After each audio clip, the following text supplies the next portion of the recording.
You're listening to Theater in College Hoops. I'm Subi. Alongside me again is Taylor Damel. We're brought to you by Dash Radio and the Barn Burner Podcast Network. Go subscribe on whichever device you use.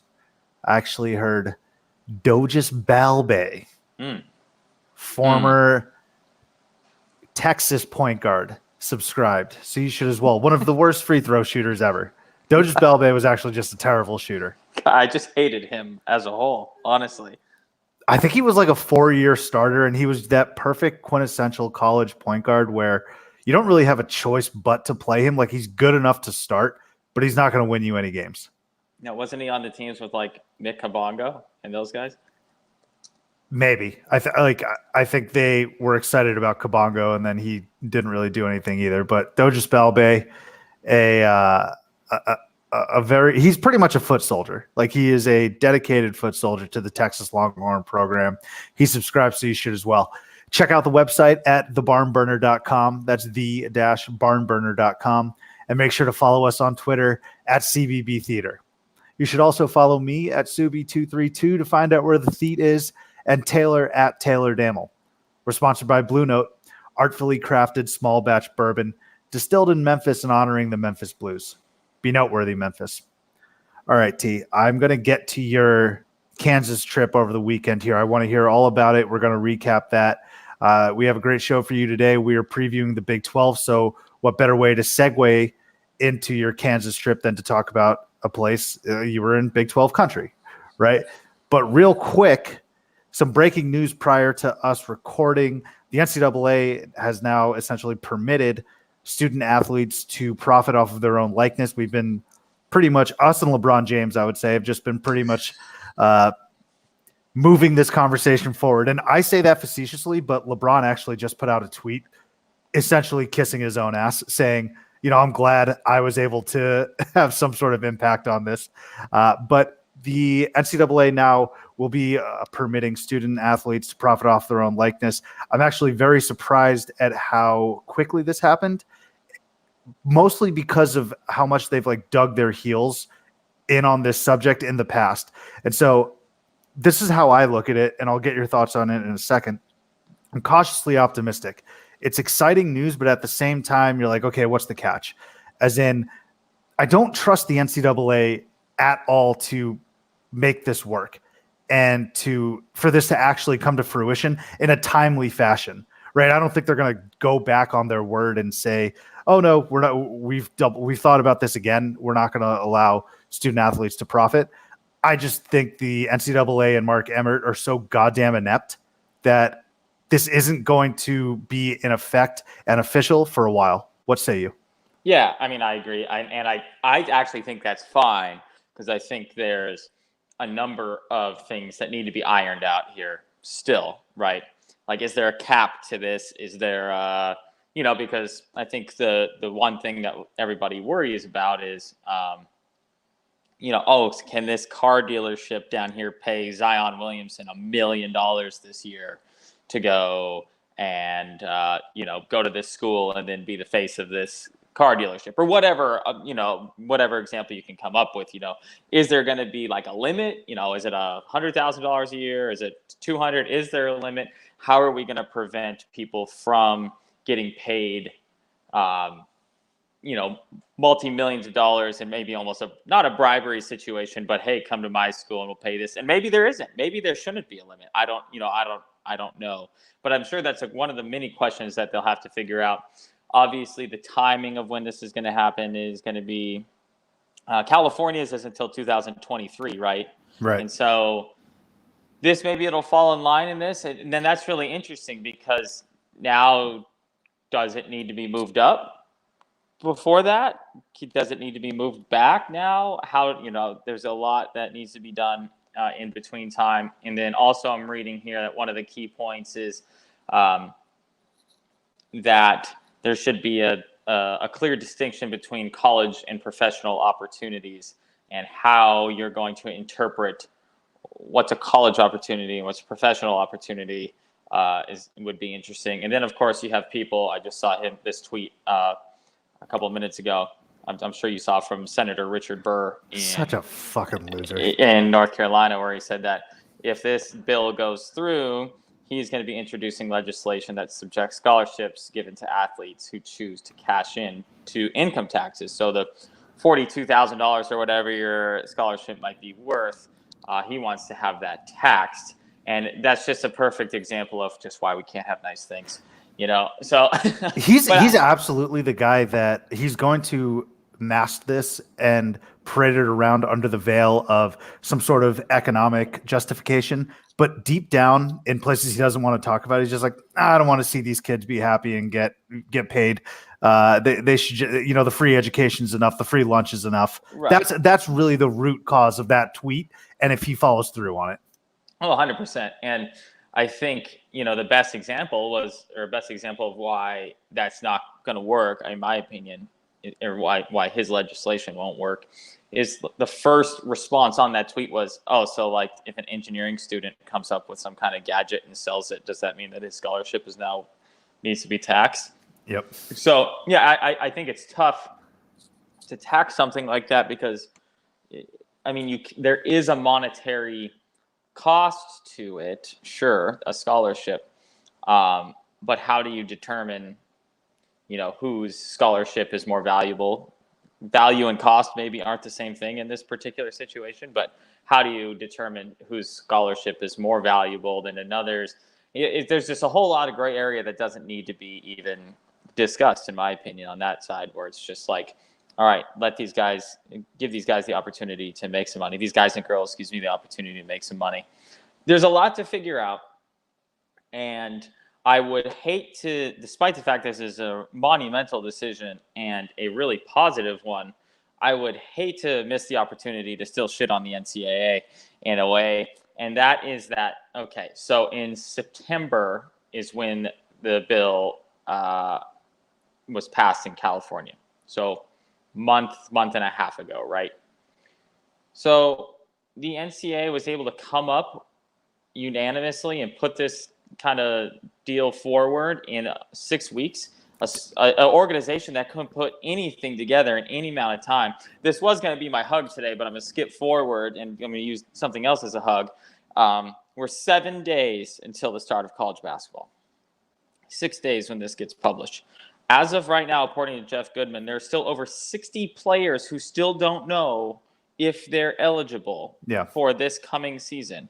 Many of them who have transferred or have applied for their waivers or whatever, but like since April, March of last year, even some who transferred mid-semester or mid-year last year. So how can you come up with an entire change of how you do business in 6 weeks, give or take? But you can't even figure out if a guy's eligible or not. Yeah, in 6 months, these cases should literally be like 2-day long things. It's almost like job applications in a way, where it's like, no, this guy's clearly gaming the system, not eligible. Oh, okay, nope, this guy's trying to get close to his dying grandma. Okay, we get it. Because as we talk about every single episode, we have no idea what makes any of these guys eligible or not. So it's crazy to me that we can come up with a whole shifting of an entire business or organization, however you want to phrase that. And yet we still have people who are waiting today to see if they can even play basketball in a week. Well, you know what it is that California and Governor Gavin Newsom forced the NCAA's hand. When, like you had mentioned, when they said that, we're 100% behind this bill, the NCAA is like, oh shit, okay, we might have to actually do something here in a very timely fashion. The way I think your comparison with regards to the transfers is an accurate one. The way I kind of look at it is, we've all been in college and we've had a term paper or procrastinated for studying for a test, and we just completely jam in as much as we can right before the actual test happens, right? And that's what the NCAA is doing right now. And I've been tweeting about, just retweeting the hypocrisy really with regards to some transfers that can play versus some that can't play. And we've mentioned it a million times, it is completely arbitrary. But I do think it's funny seeing the NCAA squirm like this, because they definitely, I don't think they realized how much momentum this was truly going to get in terms of Florida with Gavin Newsom, and then Ron DeSantis now with California with Gavin Newsom, Ron DeSantis in Florida. And then you had also mentioned Washington, the state of Washington, getting on board with this as well. So the NCAA, they had they pretty much had their hand forced, and this is where we're at. And I'm glad. But again, I do think that this is going to be a long and drawn out process, which is okay. This is still a lot better than not letting them profit off of their likeness at all. It's almost like the college football playoff, but to a much larger degree, because there's a ton more variables that will go into this and legality that will go into this. But the NCAA, like for football, what they said was, okay, we're going to start planning this college football playoff, as opposed to what we used to do, which was just votes and BCS, and computers and all that nonsense. So they got it right there. I think they will eventually get it right, hopefully here with paying the players or letting them profit off their own likeness. Right. Yeah. No, I mean, I think it's never going to be perfect. I think no matter what gets figured out, and that's okay. And then we can't expect it to be flawless, since we're coming from such an archaic system as it is. I don't expect it to be it's like a first draft almost. Yeah, and that's fine. And so I'm cool with it. I'm happy about it, and I think it's a positive step. Our longtime listener Cody Hoxie was the first to say it when we were talking about it. He was like, the NCAA is going to fuck this up somehow still. So hopefully the powers that be can kind of figure it out. And again, I think what we need to get past, and I think people for the most part have gotten past this, is there's going to be a number of athletes who are going to say like, well, these kids can't have this type of stuff because we didn't get it while we're in college. And that's a problem with this country as a whole. Yeah. Really, honestly, that's why we can't get over a lot of things. That extends to like healthcare, tuition. Yeah. Like, in 1944, when we had to traipse both ways through the snow, it's like, okay, whatever. We have to get past the point that you didn't get these benefits. But as long as someone in the end can reap these rewards, then that's a good thing. Not like get off my lawn because I didn't have Gottlieb, baby. So you can't either. Yeah. And I hate. Okay, so I used to really enjoy Doug Gottlieb. Same. And I used to think it was so just cheap shots about his credit card scandal in college, because people do dumb shit and whatever. Gottlieb had come out 1,000 times talking about how he was wrong and improved all this type of stuff.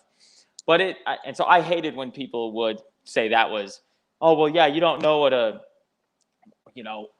what a good screen is because you stole credit cards in college. You're like, well, no, okay, right. Like he could still analyze basketball, right? Now, when you start talking about whether college kids are allowed to take money when you were the one that stole credit cards in college because you didn't have any money, that's where I kind of come back to the, just don't, kind of the glass houses situation, where it's like, just keep this one to yourself, because you actually are a prime example of why people should be getting paid, because you literally stole credit cards in college because you needed money.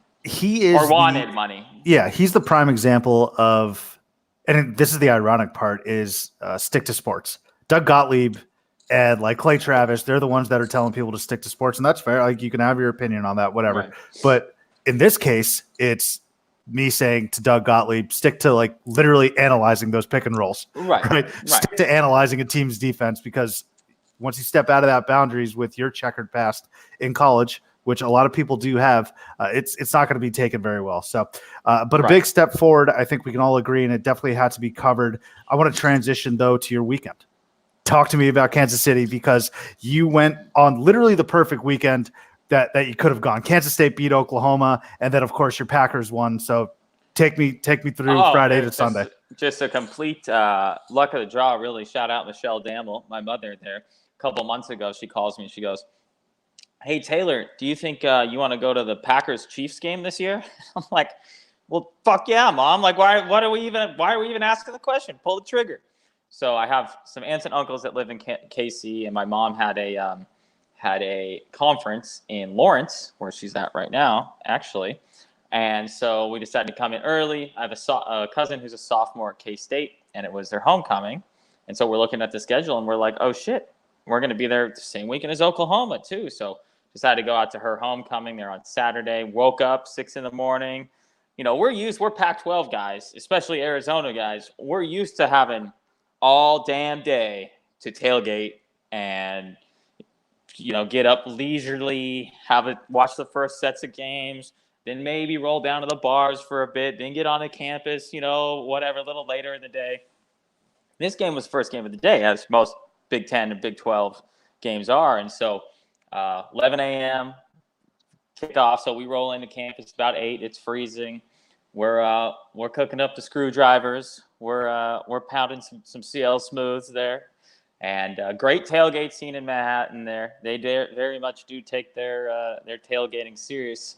At K-State, you can actually go in and out of the stadium as you please, as long as you rescan your ticket.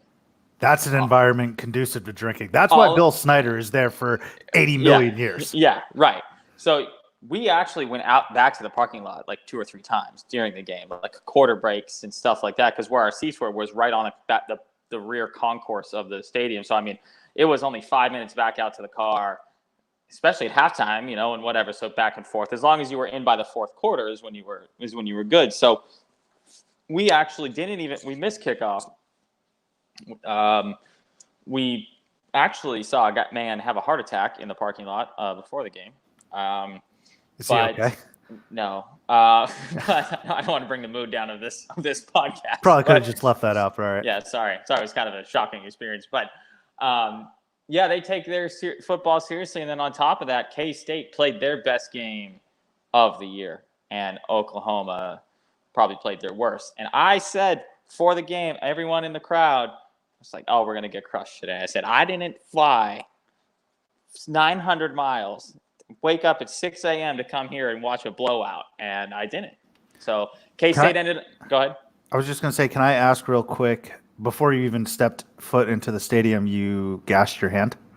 Yes. I was bleeding at 8:39 in the morning because I cut my hand on ice, actually, making screwdrivers.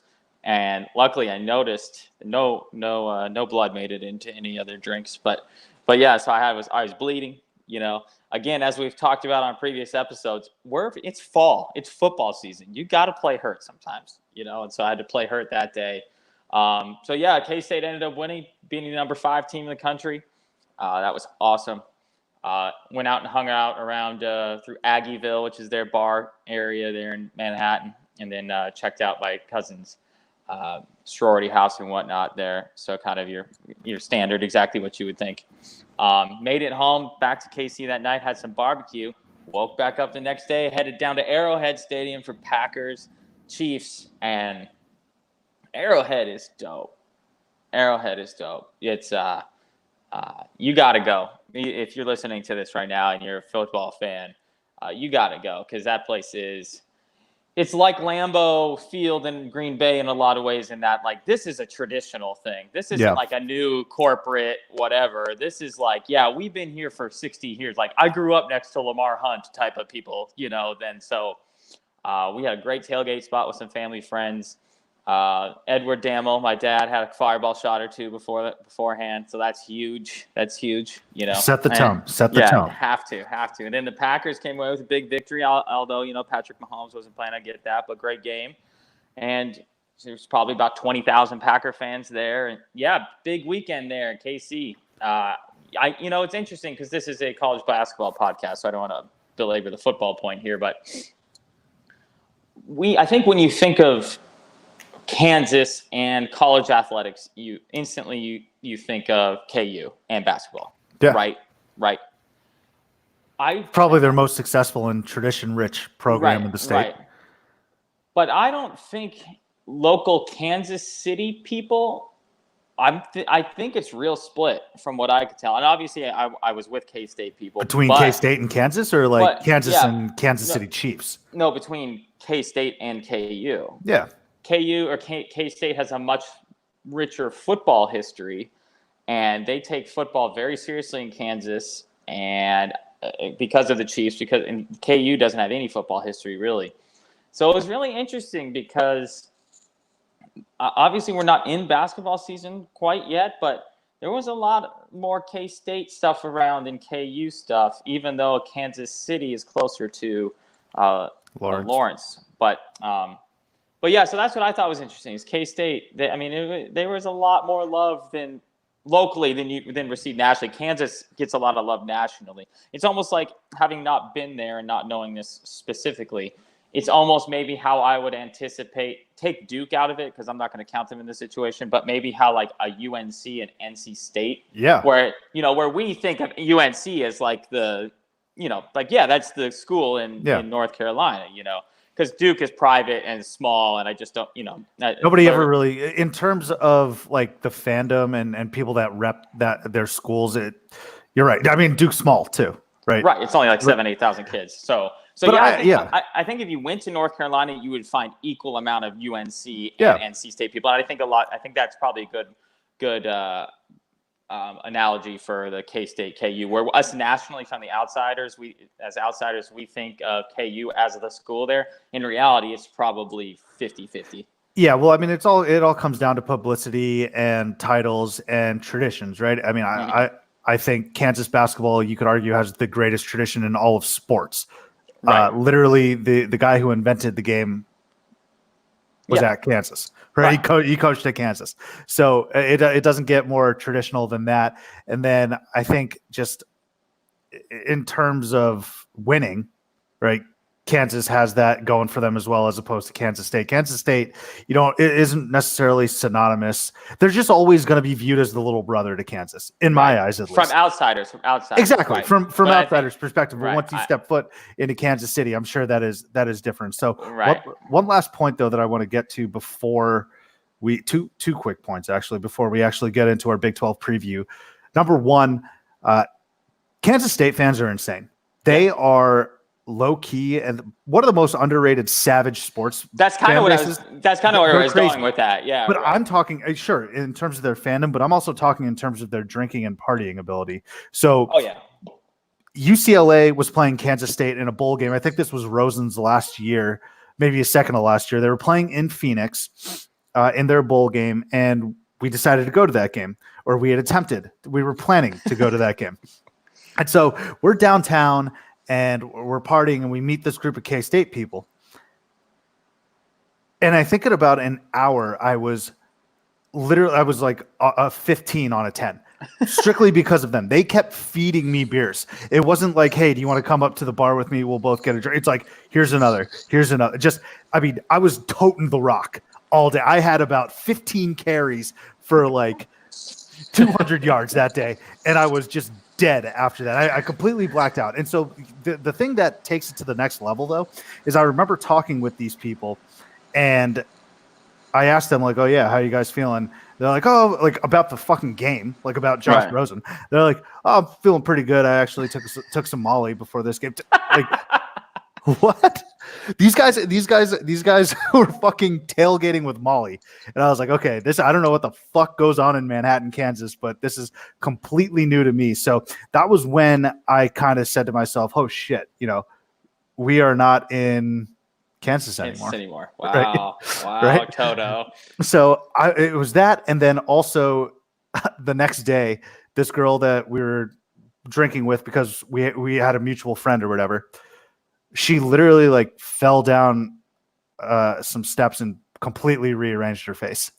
Like she had to get straight up facial reconstruction surgery, the whole nine, because of a Cactus Bowl game between UCLA and Kansas State. So a hat tip to them. When I heard that you were going there to tailgate, I was like, look, man, in my very limited exposure to Kansas State fans and drinking with them, it's a wild time. So I'm glad you had a great time. Very last thing I want to ask you about the Kansas City airport, because you are not the first person to tell me that it is the worst place on earth. It has also been described by my friend. I think you had described it as, quote, Cold War Russia. Yeah. My 100%. Buddy said it was worse than Soviet Union Russia. Yeah, right. So it is. And, why? And this isn't like a new thought that I've had. I've had that every single time that I've been there, which is not all that many times, but maybe a handful this far. It was built in the 60s, like way out. If you think Denver's airport is way out of town, Kansas City's airport is even further out of town.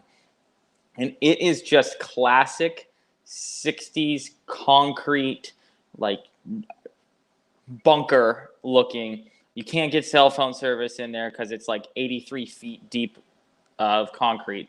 The gates don't make any sense. The security doesn't make any sense. There's like a Pizza Hut in there and like one place to get water bottles. We went and sat down at one bar, and for 45 minutes we didn't get any service, even though the server looked at us like 20 times and said, I'll be right there. And then on top of all that, they're constructing a new airport there, thank God. But because of the construction, someone cut up a fiber optic cable that runs to the airport, which means the entirety of the internet and computer systems at the airport were down. No scanning of apps, no printing of boarding passes at the kiosks, no nothing. So we literally got tickets that were written in pen on like what's that paper, or the like construction paper? No, the white and yellow copy and the pink copy, whatever Like that's sticky notes? No, like a contact Post-it paper notes? or whatever, Oh. or you rip off the front one. When you get like a ticket, here's my Oh, copy. yeah. I know what you're talking. I know what you're talking It's that about. contact paper, whatever. Mhm. Like that was what our ticket was on. So it was that sounds so decrepit. it was awful, and everybody was freaking out because nobody knew what to do, and then you got people, of course, and nothing better than these people. And I know you have a mutual hate for these people too. Okay, so the line so we couldn't scan apps, right? So you couldn't even go up. Everyone had to get a printed or a written boarding pass. So every single person in the airport is in line to get a boarding pass, and then you have people who cut in front of you or try to slide past you to go use the kiosk in front of a 2-hour line and tap on it and go, oh, does anyone know if these are working? And everyone just looks at him and goes, What the fuck do you think we're here for? Like what? Yeah, like have a feel. And then it's just every 2 minutes there'd be a new guy that would roll in and be like, oh man, it's crazy busy today. Slide in there. Okay, yeah, knock. Hey, do you know if any of these are working? Over and over again. But then what made it worse is the fact that, well, a couple of reasons. K-State had a home game against Oklahoma. So you had Oklahoma fans. Not nearly as many. KU actually won their football game. Wild finish there too. Right. And so what's the last weekend that K-State and KU won a football game in the same weekend? Right. And then you had Packer fans, which, as you know, are probably the top 3 travel fan bases in the NFL. So, I mean, there were not figuratively, but literally 10,000 Packer fans probably at the Kansas City airport before noon because the game went till midnight, so no one was hopping the 6 a.m. flights. So you had like an extremely busy weekend especially on a Monday morning to get out of there. Every single flight was full, so huge mess. So an otherwise great weekend. Luckily, we got out and everything was fine and whatnot. But man, the Kansas City airport is it's just like Soviet Russia, pretty much in there. Noted. Yeah. Well, the closest I've ever flown into there is Columbia, Missouri, and it's the smallest airport of all time. Oh yeah. There's only 2 flights going in and out from Chicago and Dallas, and actually, I've flown out of the St. Louis airport as well. So, but at the end of the day, that sounds still terrible. Probably better option. So one more point before we move on to our actual preview here is, so I'll have to talk to my mother, Michelle, who will be at Fog Allen Fieldhouse on Thursday for a Kansas exhibition game against whoever they're playing. And so I'll have to get her feel on the opinion of the difference between K-State and KU fans. How I'll leave that is, and you were completely right in them being crazy people, right? KU fans strike me as like elitist, like, oh, we are the college basketball program. We care about the game too much to get hammered before the game whereas K-State just seems like you're every man from the plains, like, yeah, fuck it.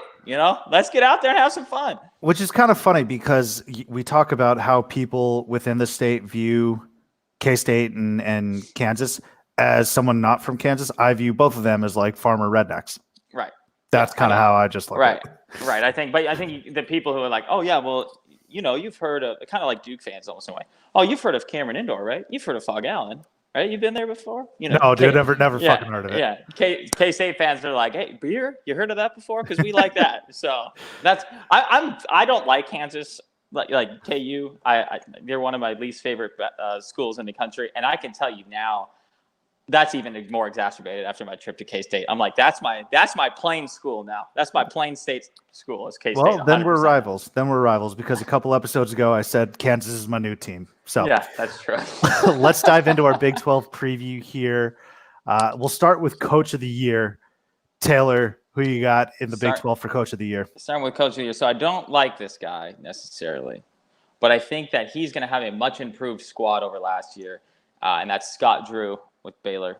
I think that it's another great example of, Bill Self's the best coach of the conference. We know that. Everybody knows that. Kansas is the best basketball school in the conference, and like you said, arguably the best basketball school in the country.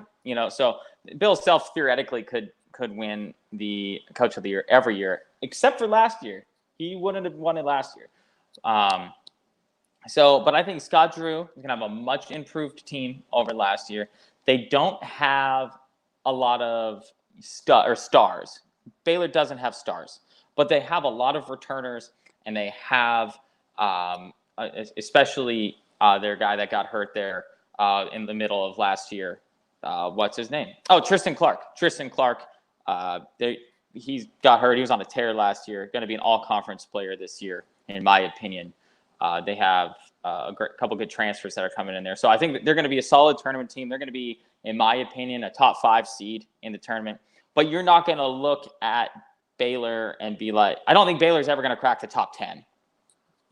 Right. But I also don't think that they're going to fall outside the rankings at all this year. I think they're just going to be a solid, squad that rolls through the whole year. Actually, their biggest non-conference game is also could be ours. It could be ours for Arizona's game, and maybe not biggest, but maybe as the perfect determining factor on how good they're gonna be this year. And you could say the same thing about Arizona. I think it will be a good barometer, actually. And quick side note about that game. I remember last year after Arizona hosted Baylor and lost that game to, I think Mekhi Mason was on that team. Tristan Clark was playing in that game because I think he got injured second half of the year, like you had mentioned. Right. But Arizona got out rebounded by some obscene. Oh, it was 34. The reason I know that is because I asked the Shark. I said, "I'm going to give you a famous basketball player, and it's going to be that person's number," and it was Shaquille O'Neal. Oh, funny. Arizona got out rebounded by 34 fucking rebounds. Do not let that happen again this year, please, John Miller. So 2 things about Baylor too before I move on to the player of the year, or the winner here, is they probably have the best name in the conference. Maybe 2 of them, actually. One of them is Devontae Bandu, which has to Busting out the Bandu. Which has to be, why can't I think of the rapper's name? T.I.? No. The guy with one eye. Fetty Wap? Fetty Wap. That's got to be Fetty Wap's, because every song he had Bando, but, whatever. That's neither here nor there. He did lead the Big 12 in 3-point shooting last year at 40%, so shooter. And then you have Mo Bamba. You have off-brand Mo Bamba in Flo Thamba, which is just a ridiculous name. And also in the Big 12, no less. Flo Thamba, you can look this up. This is a real dude. He's 6'10", 6'11" center. He should be in the rotation as well. So what a name, Flo Thamba. For that reason alone, Scott Drew is going to be my Coach of the Year. Still not the coolest D1 athlete's name I've heard this week, though. That would go to the coldest, Crawford, who just signed with LSU. Wait, football. did we see what his middle name was, though? It's not to ever do it, though. It's like Juan. No, it's Juan. Oh, yeah, you're right. It is Juan, yeah. But, come on. Yeah, right. I'm not calling him the coldest Juan Crawford. Yeah, watch. Yeah, if you don't make it as a pro athlete, as the coldest Crawford, maybe they just gave him an out. Hi, I'm Juan Crawford. Oh, okay. Nice to meet you, Juan. I think you have to. It's like a plan B, dude. You can't go to a 9-to-5 with the coldest. I still can't get over that name. So, you want my winner or my player of the year? Give me player of the year. So there are 2 players specifically that I thought about going with other than this guy. But as you'll notice, a theme in my player of the year picks that we've had so far. I'm going with improved individuals more than new studs that are coming into onto campus. So my player of the year is Tyrese Halliburton from Iowa State. He should be the most improved player in the conference and has shot up draft boards from the end of last year all the way through this year. Was on the U19 Team USA team this year. Was an all-star top 5 player in the FIBA tournament. And he's a 6'5" long wing. He had the highest assist to turnover ratio of any freshman in the Big 12 since 92-93 last year at 4.5 to 1. I'm taking Tyrese Halliburton at Iowa State. And he is one of the reasons why I also have Iowa State making the tournament. I don't have them winning the conference. I think we can all guess who my winner is going to be in this conference. But I think Iowa State behind Tyrese Halliburton is going to be my pick of the year for the player of the conference. And he's probably a sneaky – if he gets to that level, he's also going to be a sneaky All-American candidate as well. Because if he wins the player of the year over anybody, the people at Kansas, that means that he had that type of level of year. Could have gone with Devon Dodson. Could have gone with our boy Azubuike from Kansas. But I almost thought that those two guys were going to split votes with each other and that Halliburton was going to kind of fill that gap and maybe just eke out a couple more votes than either of those two guys, just because I simply think that they're both equally as good. Devon Dodson might get a couple more votes just because he's the lead guard for Kansas, and that's just kind of what happens there. But I think that Tyrese Halliburton is going to be the guy that people go, okay, well, if these two guys were equally as talented on Kansas, this guy was the most talented guy on this team. And so I'm going to go with Tyrese Halliburton. But that also means that my winner is Kansas.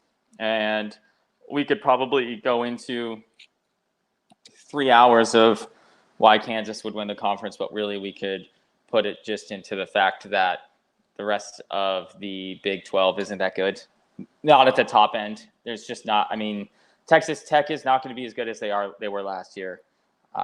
Chris Kansas, Beard, though, man, I'm done doubting Texas Tech. I love him. I just don't think they're going to have enough talent to beat Kansas. And funny enough, K-State is who won the conference last year. They won the tiebreaker. They don't do tiebreakers in the Big 12, so they actually split it, I guess you could say, with Texas Tech. K-State might be the worst team in the conference, though, this year, which is kind of crazy because they lost everybody from that team. But I don't think Texas Tech is going to return enough talent to get past Kansas. They're going to need – they got David Moretti. They do have the best freshman in the conference in Jamias Ramsey. He's the best recruit, the highest ranked recruit that Texas Tech has ever had in basketball. It's crazy. Like, again, last episode we said Lubbock restaurants are giving Chris fucking Beard free salsa, and this guy's getting the best recruits they've ever had. He's getting them to within 5 minutes of a national championship. He's got them to an elite, and you give them salsa. So yeah, did you ever think you would say like the best incoming freshman? There have been times where the best player in the Big 12 ended up being a Texas Tech player, best freshman of the entire conference. Right. Crazy. He's an all conference type of player. And then they have Chris Clark, the transfer from Virginia Tech shooter. So they're going to be really good. Don't get me wrong. They're going to be top 4 seed in the tournament. I just don't. Kansas is a legit national championship contender. Honestly, I know that we wouldn't have said this about Texas Tech last year either, because they were ranked like 18 to 20 coming into last year's season. And Kansas actually reached the number 1 team in the country for several weeks there. But you'd rather have Texas Tech had that perfect ascension of what you want to do throughout the year. They were never ranked less the week before than they were going forward. They ascended every single week all the way up to number 2 at the end of the year. And that started Kansas early did in the the season opposite. too. Yeah, no, you're right. But it started early in the season too with Texas Tech, because I'll never forget when they played Duke last year. They hung with them, and I did not expect them to even come close to hanging with Duke. And then you said to yourself, okay, wait a minute. If they can hang with Duke in MSG on a big-time national scale, they should be coming off of an Elite Eight season with – we weren't as high on Chris Beard as we are today, but knowing that, and Jarrett Culver hadn't necessarily burst onto the scene like he ended up doing. But that was, for me, the turning point of, okay, Texas Tech might be for real. Well, and so I guess, sure, we could argue that maybe Texas Tech can still reach that level because they obviously have a good coach. and they have now, I don't want to call it a pedigree, but they understand how to handle expectations and whatnot. You're going to need to replace someone like Jared Culver, and that's a tough ask for anybody, let alone an incoming freshman. Odiasi too, I think. Yeah, right. So there's an interesting kind of recruiting story to this conference too, and that is that there's no 5-star recruits coming into this conference this year, at least not rated by 247. And that's kind of who I like to go through. That's debatable for whatever service you like to use. But there's no consensus 5-star recruits coming into this conference. And, usually you say Baylor pull a couple freak athletes is kind of their usual guide. Iowa State gets one every so often. Obviously, Kansas gets one or two. But I don't know how much the kind of scandal situation affected them last year. Kind of same thing with some of the other schools that were involved in that. So no 5-stars, which does mean that maybe Kansas might be ripe for picking off again. I don't see it because it now means that Kansas has a lot of returners. And you could even call D'Souza at Kansas an incoming 5-star recruit because the dude hasn't even been able to play because the NCAA's dumb as hell. So that's going to be an interesting point to this conference, is that no one school has way better freshmen than the other, and that's usually you would say, okay, so not only does Kansas do they have the best returning players, but they have the best freshmen. Their recruiting class was ranked first in the conference, 15th nationally. Texas Tech was ranked second in the conference, 16th nationally. Texas was ranked third in the conference, 17th nationally. So they were all in that type of range there.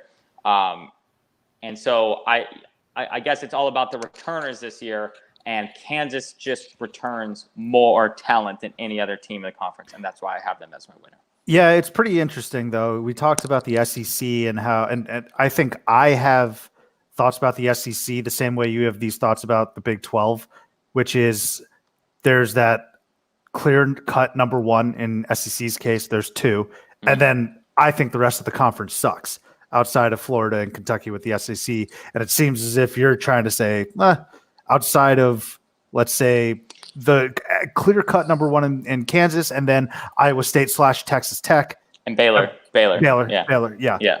Right. I don't even think Iowa State's that good. Okay. Really. Then I'll really. subtract Baylor and Texas Tech. There you go. Right. I only think 5 teams from the conference are making the tournament. And I think that the first 3 in KU, Texas Tech, Baylor, pretty obvious. Yeah, I would guess. They're locks. But then after that, I have Iowa State, and then I have Texas just because of the return of Andrew Jones. But Texas could finish last too. There's forever a bubble team. It's crazy. That second 5 in the Big 12 are almost interchangeable. Yeah, really. I think there's argument to be made. I've seen, just like we said in the last pod about SEC.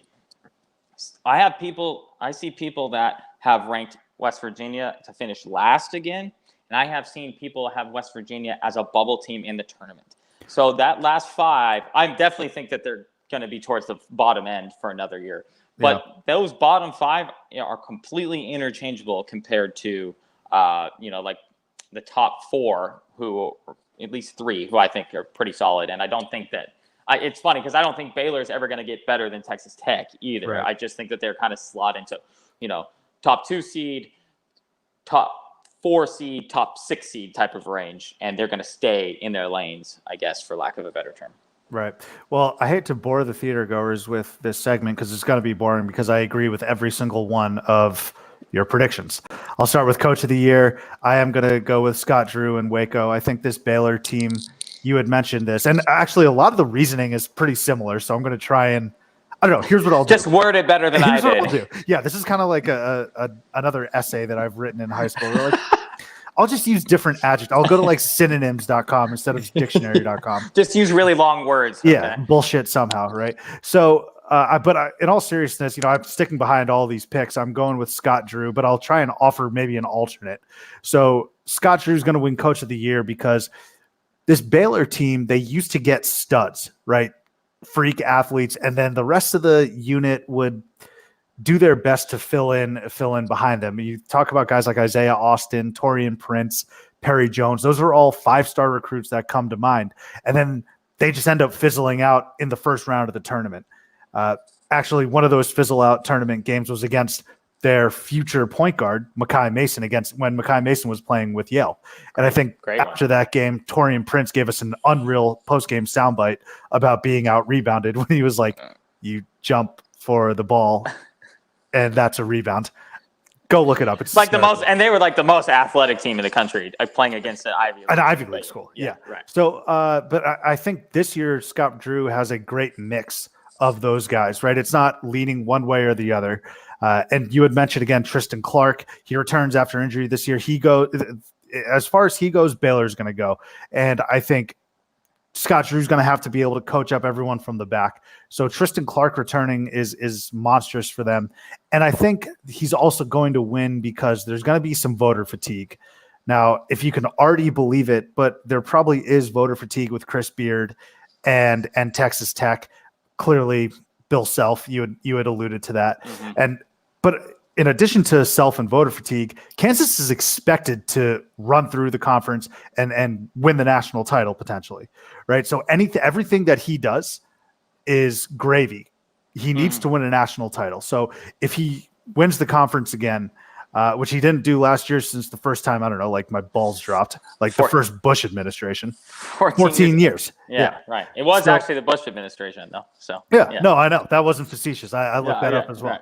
So Bill Self, voter fatigue, and Kansas has such high expectations. And Chris Beard, I think people have already been like, all right, he's done. Now it's time for him to take the next step. Scott Drew, winning Coach of the Year, I think would be a good next step also. Chris Beard has won the Big 12 Coach of the Year the last 2 years in a row. And exactly. And he won the National Coach of the Year last year. So people aren't going to – We get it, Chris. Well, and their expectations are so much lower than last year. Or not lower than the beginning of last year. But now that you've been to a Final Four and then you don't go to the Final Four the next year, then that people are, it's kind of a down year. In reality, it's not because it's Texas Tech. You're still building the program. I expect them to be right back there next year because now that they have kind of a recruiting – push that they're making. But yeah, that's like I said, obviously I agree with all your thoughts on Scott Drew. Baylor is really solid top to bottom. There's not a weak point necessarily. They just don't have the top end stud that maybe that they would need to, or multiple studs to make noise in the tournament. But I think he's going to get them. Actually, I think Baylor is going to be a top 3 seed because they're going to beat one. So I think you're pretty high on them. I am pretty high on Baylor because I think they're going to get some huge wins. I actually think they might beat a Kansas or a Texas Tech. That's going to boost their resume. But you're right with the expectations thing with Chris Beard. If you don't go to another Final Four championship game, that salsa is going to be cut off, baby. Yeah, you're going to pay that extra 25 cents. Can you imagine? Yeah. All right. So Coach of the Year, Scott Drew. I guess an alternate. I'll just go with the guy who's won it the past 2 years, the National Coach of the Year, like you mentioned, Chris Beard. Player of the Year.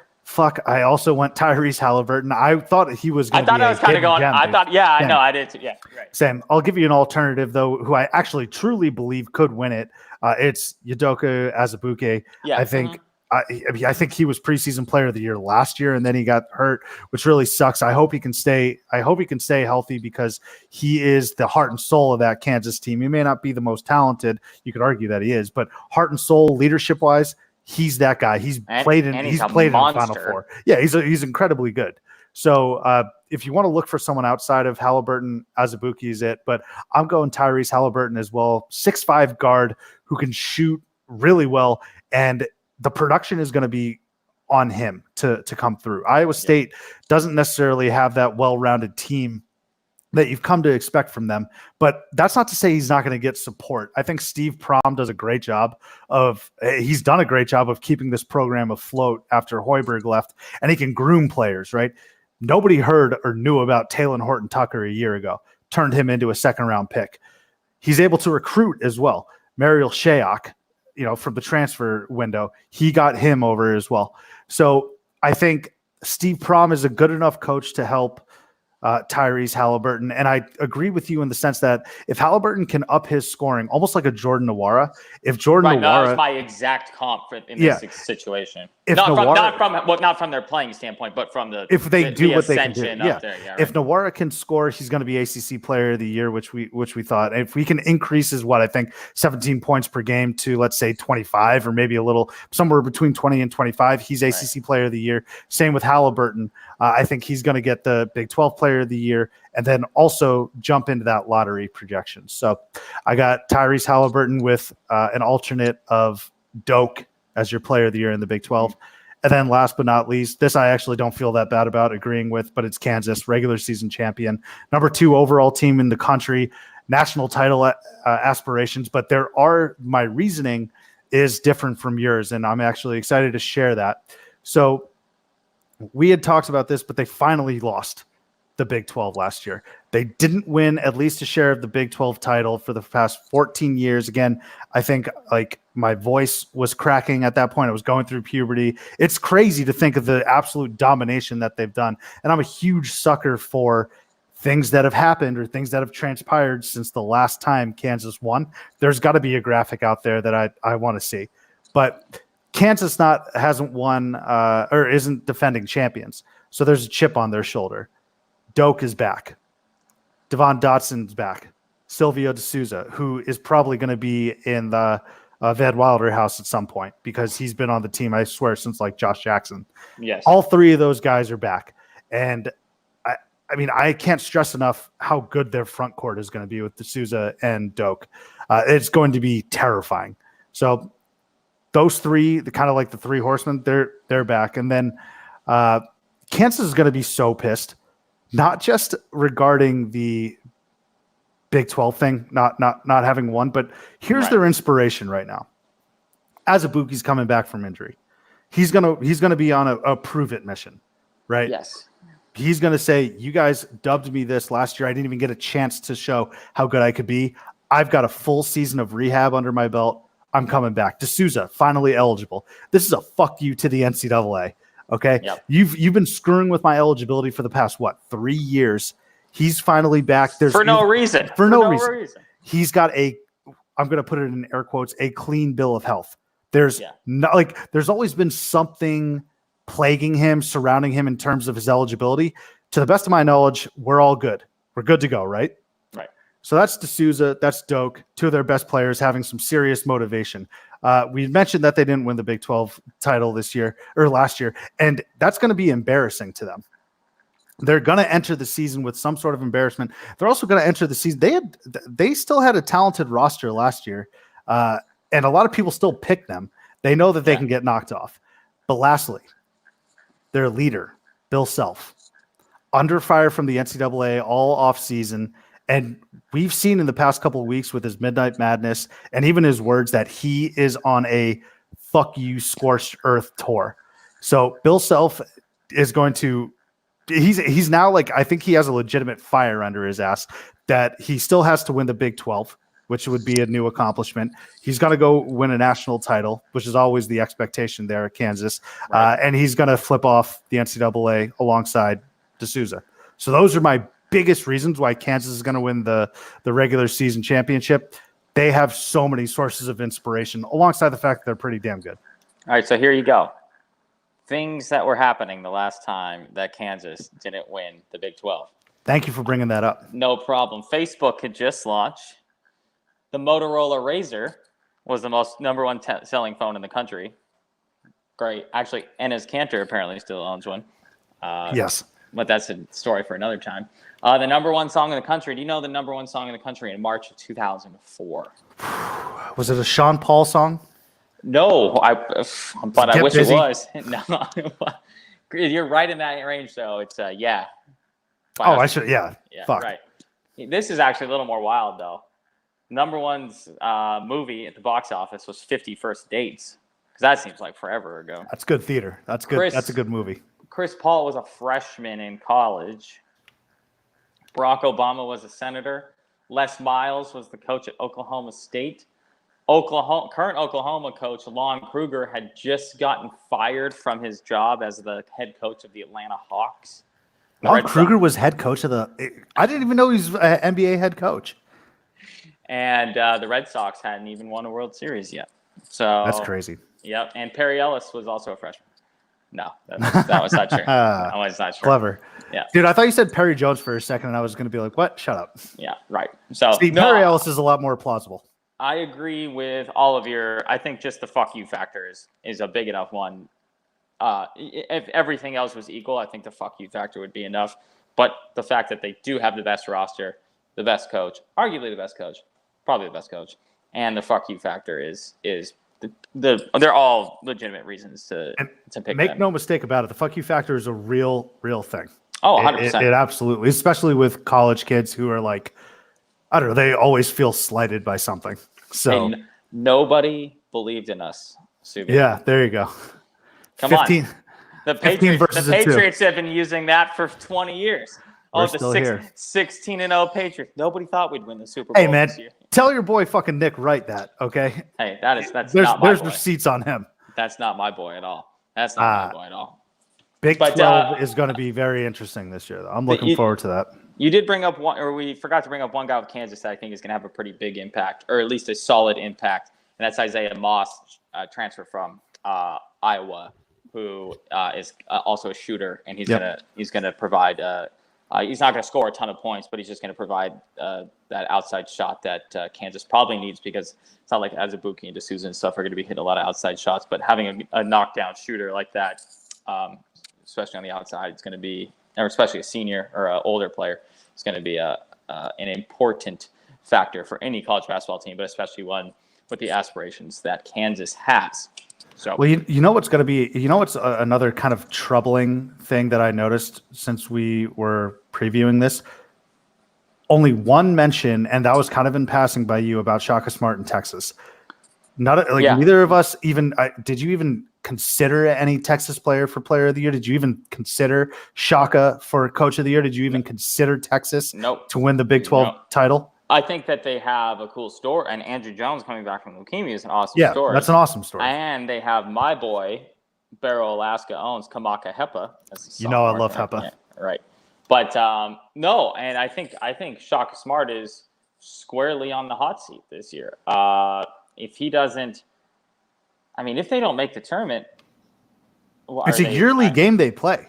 Is he on the hot seat or not? And I think it's for every up. For the life of me, I will never figure out Texas athletics. I just can't. Their football team isn't any good. Again, they've been back how many times? Every single year they beat like an overrated whatever team in the first 5 weeks, and then Texas is back, and then they go to barely making a bowl. I don't get it. You have the most valuable. Who did they lose to this past weekend? I was just they trying lost to think someone. that. It was a bad loss, but I agree. Like TCU. Yeah. Right. And so not only does Texas lose to teams that they shouldn't, they lose to teams in their own state that they shouldn't lose to, because TCU is not even good this year. No. So and same with basketball. You think to yourself, a team that had Kevin Durant on it, and this is kind of a super overused example, but let's use it just because looking back as we were previewing or doing the research for this preview, if you're listening to this right now, go back and look at Kevin Durant's stats from the year he was at Texas. They were psychotic. He led the Big 12 in everything: blocks, steals, rebounds. He averaged like 26 points a game.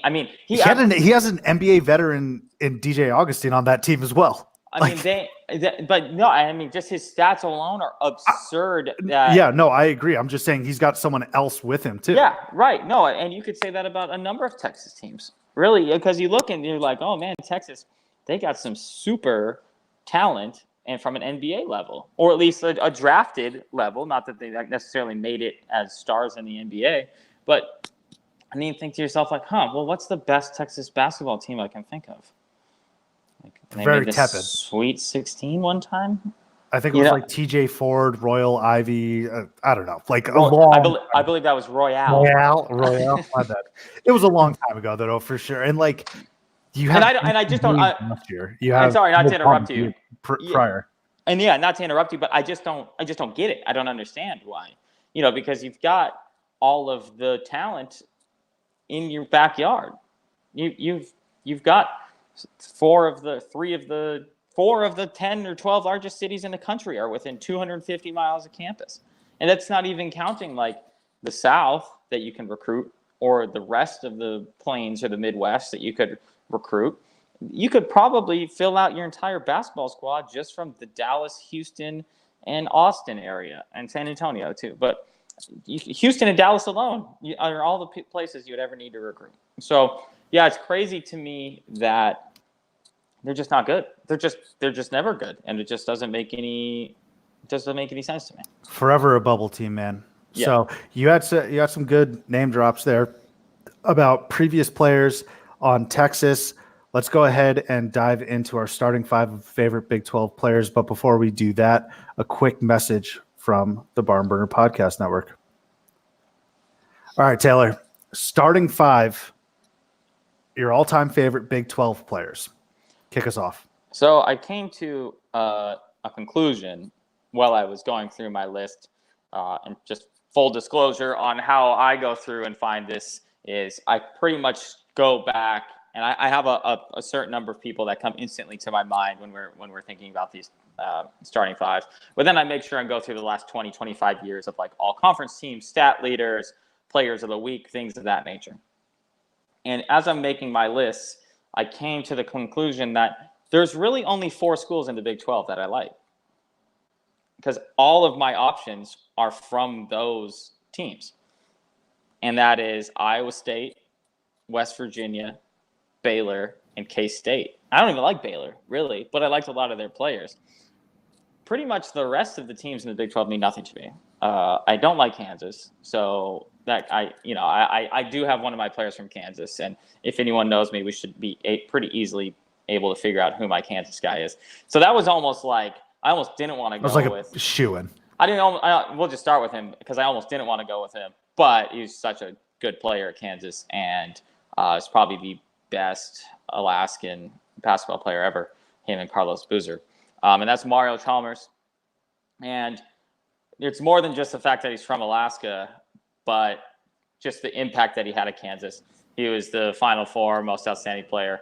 He authored up Mario's Miracle back when I didn't hate Kansas quite as much as I do now. But, one of the top, 10 shots in college basketball history, maybe, arguably, against Derrick Rose's Memphis team. They show it on every NCAA tournament montage, before every game.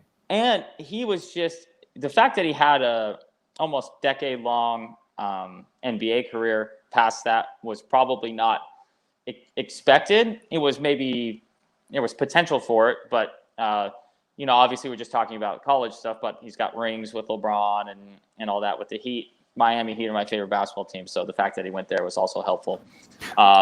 Real quick. Go ahead. If and when the Barn guys listen to this, would you like to personally apologize to them for that shot? I'm sorry, guys. That's all I needed. I'm sure that's all they needed. Yeah, that's my bad, I guess. Rehashing old memories. Yeah. I mean, I only have so many Alaskans. We literally rolled through the only 3 Alaskans I can pick for this list now. There's no Alaskans left to pick for our starting 5 ever. And so, yeah, Mario Chalmers, he led the nation in steals, I think. And he's one of the few players and you've heard this 1,000 times, Subi, so I'm sorry that we're just rehashing this right now. But he's won at every level. He was a high school national champion. Or a high school state champion. He was a McDonald's All-American. He won a national championship, a Final Four most outstanding player, and a NBA championship. So he just won at every level. And so, yeah, I had to go with Mario Chalmers on that one. So now that we can get rid of the Kansas people, let's get into the people that I actually enjoyed, aside from my necessity for picking them.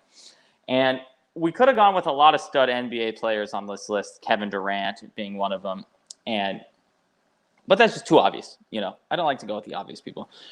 But I did go with one college basketball stud who kind of made it in the NBA, and that's our boy B-Easy, Michael Beasley from K-State, who also pretty much led the nation in every single category the year he was at K-State. Number 2 pick in the draft. Obviously ended up smoking way too much weed, amongst other things, to take his NBA career seriously. But he was just such a stud at K-State. I mean, he averaged, was it 28 or 29 points a game or He something was like that? an absolute bucket. Also a Miami Heat player. Yeah. Also, wait a second. Wait a second. Yeah. So I just love to be easy at K-State. And, K-State is I know we kind of talked about it with the football program, but K-State's a sneaky good basketball program, really, if you go back and look at their history as well. And so, you think to yourself, how many good K-State teams have there been since Michael Beasley? There's actually been a lot. Jacob Pullen years, all those guys. And Rodney Magruder, of course.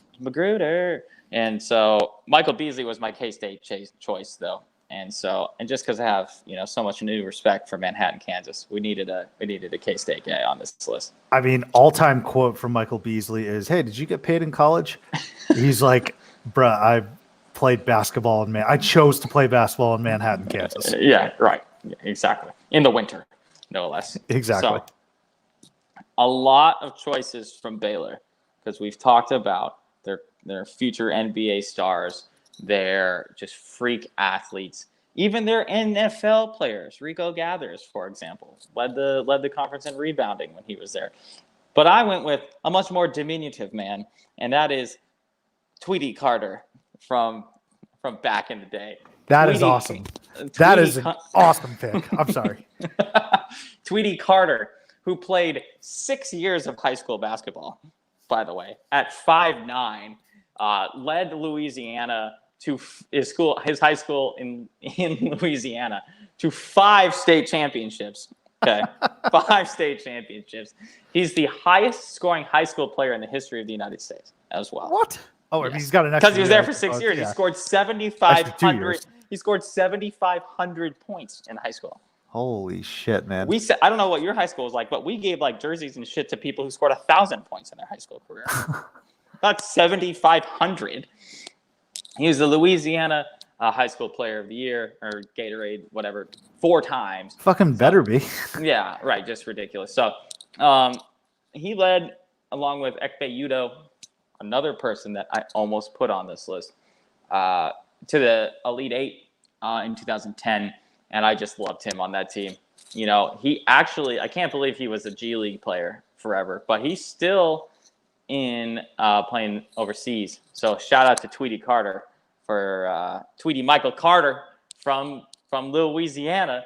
I mean, how can you not pick him? Just the name. Yeah, all-time name. Demond Tweety Carter. So he's also a youth basketball trainer. So there you go. Tweety loved the kids, so I had to pick him for all the teachers teaching out there, educate the youth of America. So I hate to do this to you, but I'm almost 99% sure that this guy is on your list. It's from Manny's West alma Virginia. mater. No, I don't have a West Virginia guy on my list. You don't have Kevin Pittsnoggle on your list? Only because, and look, I'm not going to disagree and say that you can't proceed with this, but Pittsnoggle was there in the Big East, so I was like, no, I'm not going to put him in there. So don't let me rain on the parade. You're right. Don't let me rain on the parade. Kevin Pittsnoggle, an all-time player. And we did talk about this beforehand too. Honestly, that's my bad. So, but take it and run. Yeah. Take it and run. Pittsnoggle. What goes? How can you describe Pittsnoggle nicely? Really, just the most lovable white trash West Virginia person you can find. As we've seen, I like to throw in one piece of white trash to my list on every one so far. I mean, I'm just picturing him and Marshall Henderson in a huddle right now. He has gotten to be a big man now too. One of my favorite pictures of him is in a white suit or tux for his high school prom or something like that. He just looks like the most West Virginian.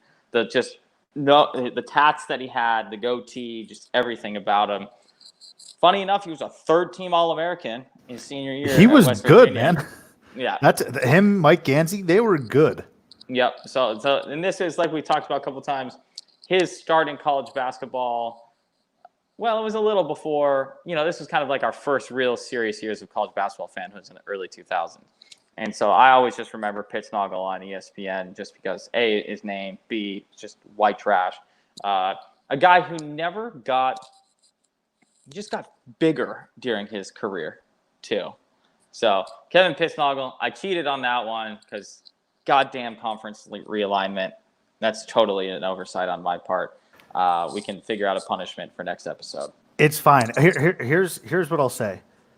If it's going to be someone outside of conference that, in terms of the rules that we've laid out, Kevin Pittsnoggle is the perfect player. Okay. Because actually, there were a couple other West Virginia players I almost went. I actually really liked Javon Carter just because of his hair or lack thereof. There's Devin E. Banks, those players from those teams. So, but we're gonna go with Pittsnoggle because you know what? I love it. Apparently, I bent the rules despite the fact that we previously talked about how we weren't. So that's on me. No rules, baby. No rules. No rules. So except for that rule that we're going to try to abide by later. But outside of that. Right. So, so my last person on this list is from Iowa State.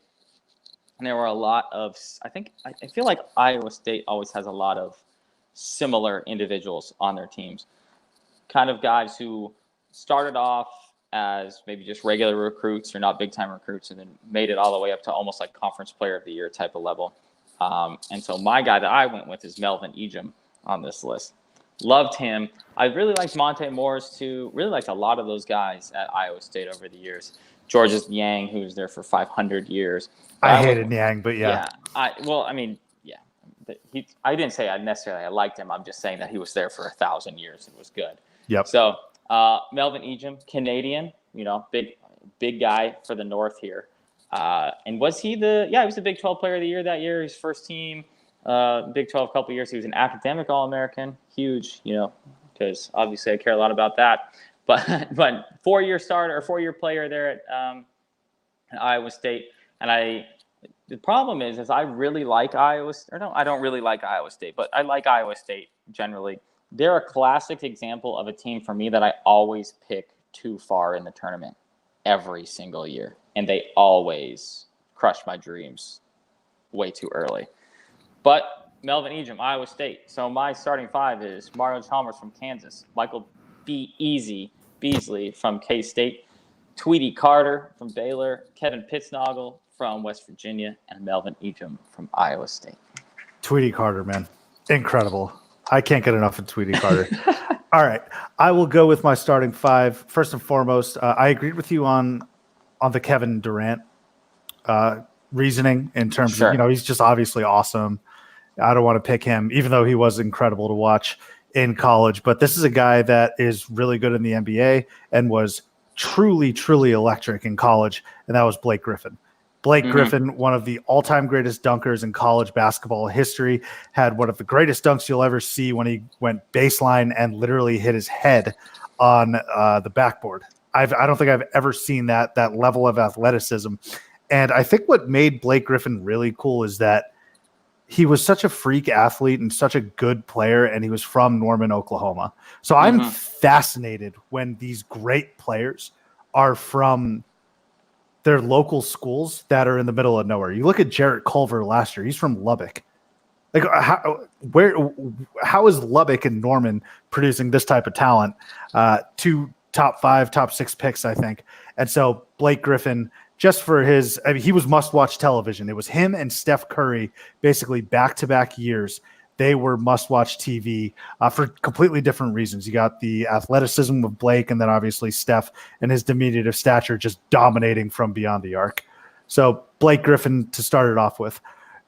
His front court mate, Thomas Robinson from Kansas. T-Rob. One of my all-time favorite college basketball players, not just in the Big 12, because of the amount of heart and hustle that he had. He wasn't necessarily the most talented. I truly believe that he played himself into a lottery pick. I think the Blazers picked him, and I don't know, something just didn't work out. I thought he was going to be a perfect pick for them. Either the Blazers or the Kings, I forget who did.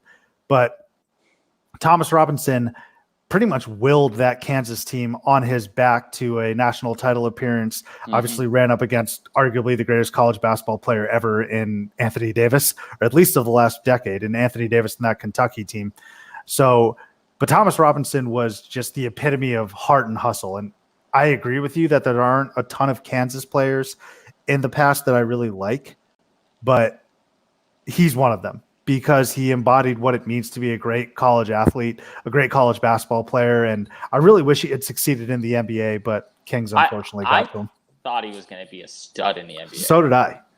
but I mean, never put it together. He just has a great story from college too with the Morai twins. Actually, we have a positive thing to say about the Morai twins. I mean, I love the Morais. Yeah, okay. We don't love them for their like emotional supportive people though. Let's put it that way. In this situation, he had a great story. So, yep. But yeah, no, I actually honestly probably would have picked T-Rob if it wasn't for Mario Chalmers. So yeah. I like that pick. T-Rob, and then I'm going to go to Texas. I go with Damian James. Damian James was, I don't know why, I just really, really enjoyed watching him play. He was kind of like a Thomas Robinson. Except Thomas Robinson was a lot more high profile and did a lot more things on the court.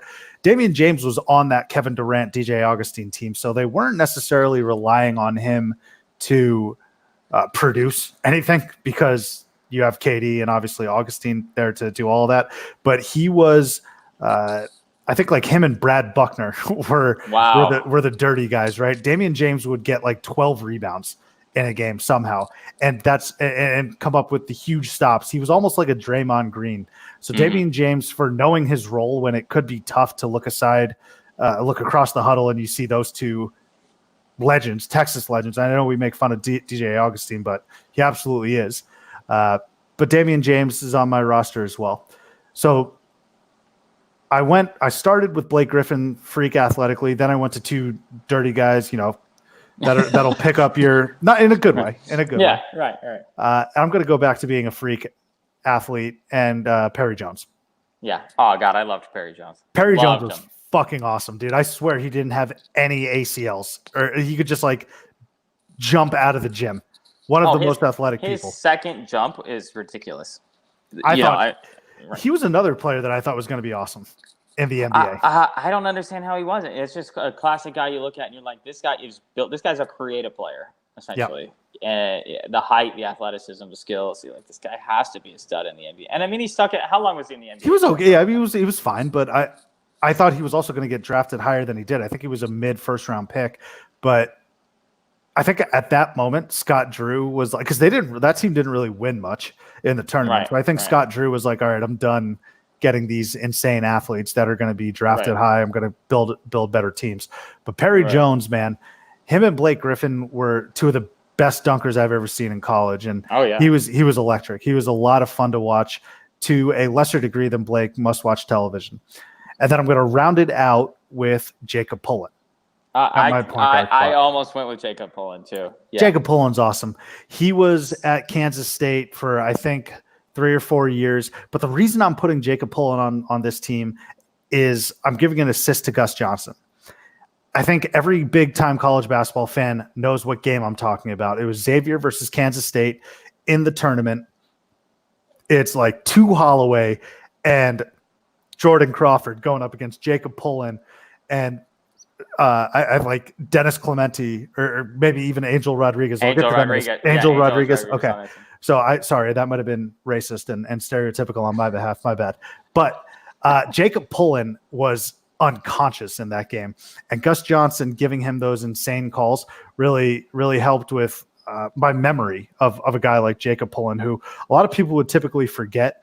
But he had that beard. He had like that Abe Lincoln beard, and he was really good for Kansas State. And I think Frank Martin was coaching that team. So that was just a really fun team. And I think I came to the realization that, hey, I like Kansas State a lot too. So I went with Jacob Pullen as my point guard, Perry Jones and Blake Griffin as my athletic freaks, and then Damian James and Thomas Robinson. Thomas Robinson doing everything. Damian James knows his role is going to get me like 10 to 12 rebounds a game. So when you were making your list, did you come to a similar conclusion that I did of who you were picking your teams from? That I really liked a lot of players on the same like 4 teams and didn't really like or care about any players on the other teams? I didn't share the same teams as you, but yes, like I didn't even come close to thinking about Oklahoma State. I didn't come close to thinking about TCU. I didn't really think much about Iowa State either. Texas Tech before this, maybe Texas Tech, Andre Emmett, maybe. Yeah, for Texas Tech, but yeah, I don't. The only person I would have picked from Oklahoma State would have been LeBron Nash. Who's the Marcus Smart? Marcus Smart. No, right, but there was another guy too. It was LeBron Nash. Who am I thinking of? Markel something. Oh yeah, Markel Brown. Markel Brown. Yeah.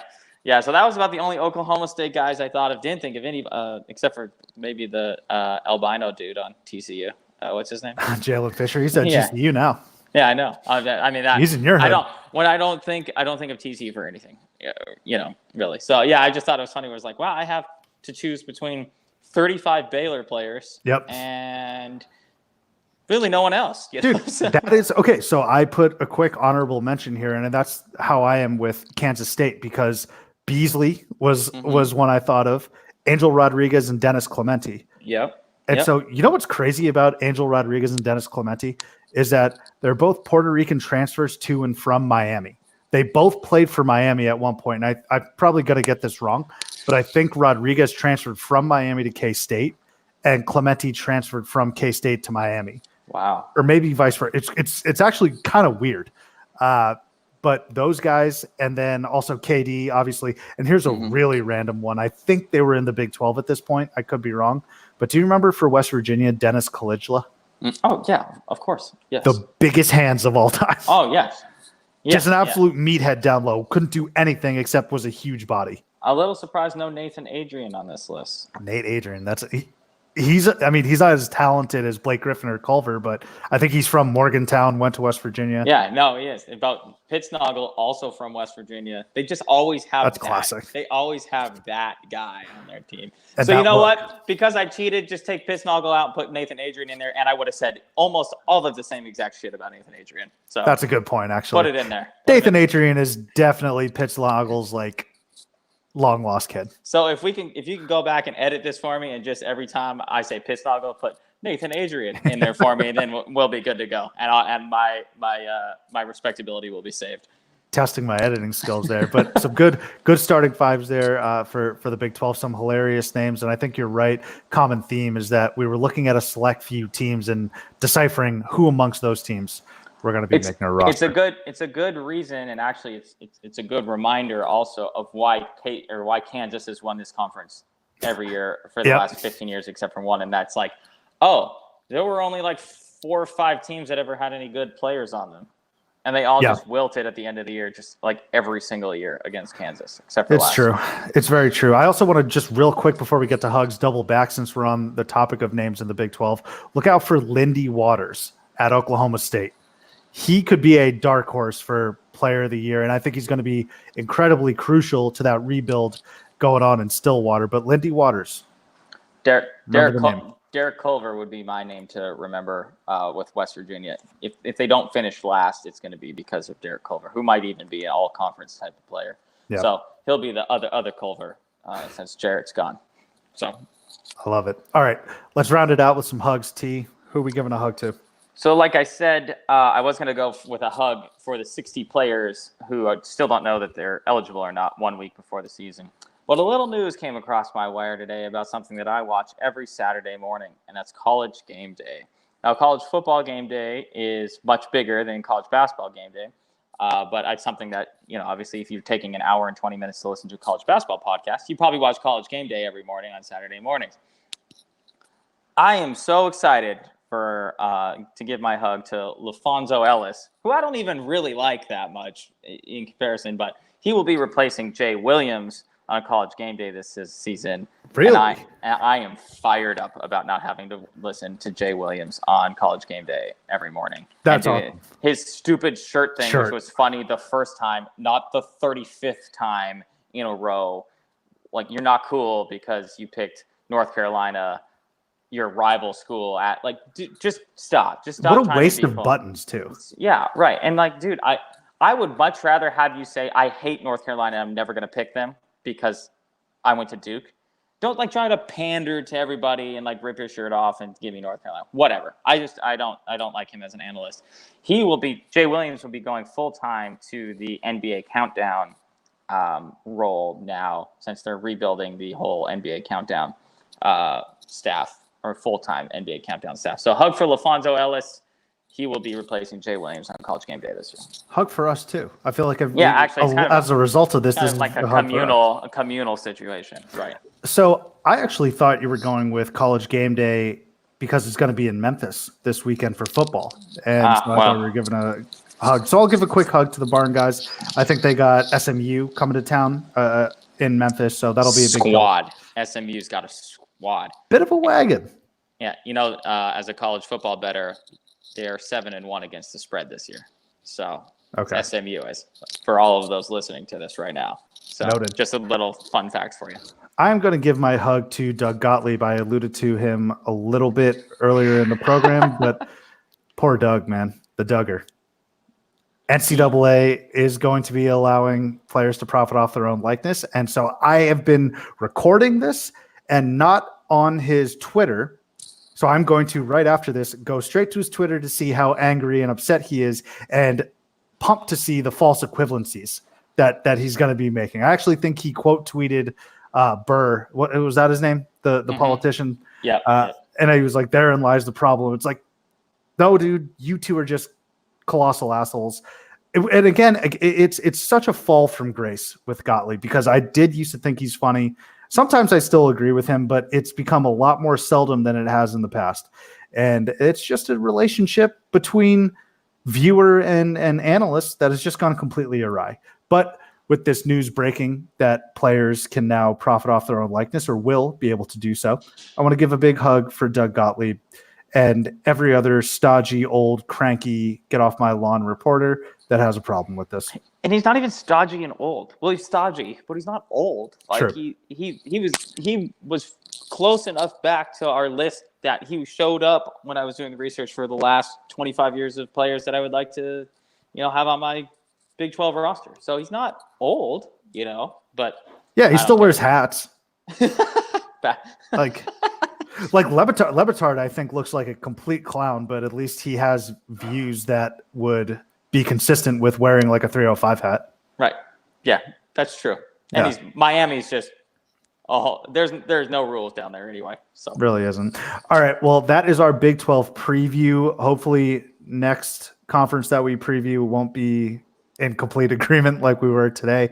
But in the meantime, we will see you next time.